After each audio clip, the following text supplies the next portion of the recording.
Hi everyone, I'm Esther from Essy Cooks, and in this video I'm going to be sharing with you one of the first vegetarian recipes that I ever made. This is a staple that I have been making for years and years and years. I know everybody has their own version of chili, but I absolutely love this version. I share it with friends and family. It always gets eaten up. It's the perfect meal prep. I always make a double batch. So I'm excited to show you guys how to make this. Let's get started.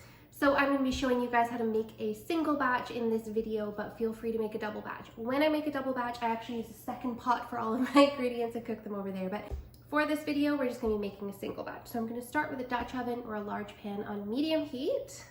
And I'm just going to add in a tablespoon or two of olive oil.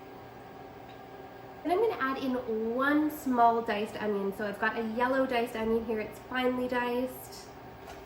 Then we're going to add in our veggies. So normally if I have a bell pepper in the house, I will add one chopped bell pepper, and then I'm going to add in 2 diced carrots. I don't have any bell peppers. The beauty of this chili is it's really versatile. You can put what veggies you like in it, what veggies you have left in the house in it. So it's great for using things up as well. So I have 2 large finely diced carrots here. And then I have 2 ribs of celery. And now I'm just going to cook those for about 4 to 5 minutes. I have them pretty finely diced, so they are going to cook quickly. If you're using larger chunks, this could take 6 to 7 minutes. I'm just going to cook those on medium heat. Right now that my veggies are cooked, I'm going to add in my spices. So I'm going to start with 3 to 4 large cloves of minced garlic.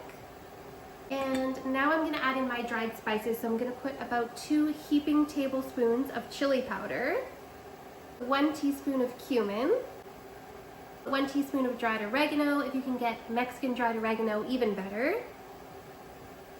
1 teaspoon of smoked paprika. If you don't have smoked paprika, you can put a couple drops of liquid smoke with regular paprika.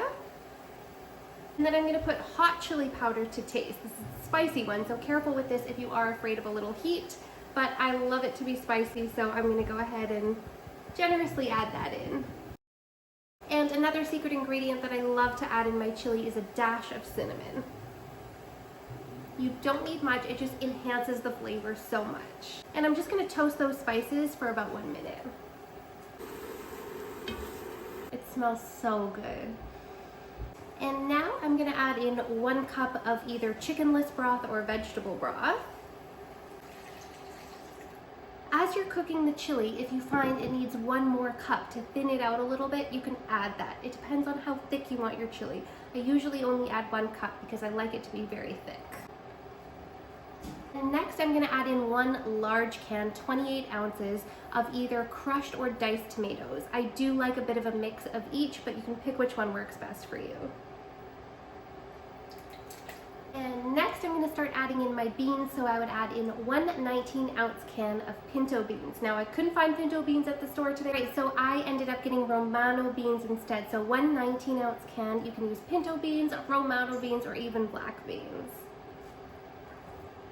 Next, another thing I absolutely love in my vegetarian chili is 1 can of rinsed and drained kidney beans. So that's a 19-ounce can of kidney beans.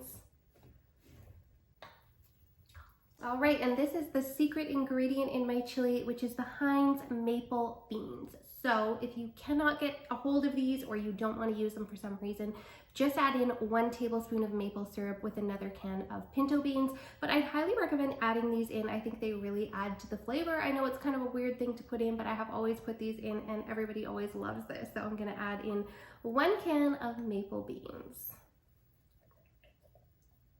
All right, I'm just gonna give that a really good stir, and I'm gonna bring that to a boil. And like I said, if you need to add another cup of vegetable broth, you can go ahead and add that in. And then I'm gonna allow this to simmer for 25 minutes. Now you wanna make sure that you are stirring it fairly often, otherwise it can get stuck to the bottom, it can stick. So make sure every once in a while you're popping by and giving that a good stir so that it doesn't burn or stick to the bottom. And then we are just going to season with salt and pepper to taste, and we're going to add all of our favorite toppings. So some of my favorites are some vegan cheese, some vegan sour cream, some chopped jalapeno, some chopped green onion, cilantro, and a little bit of fresh lime juice. Really tops it up. Thank you so much for watching this video. Hit like and subscribe.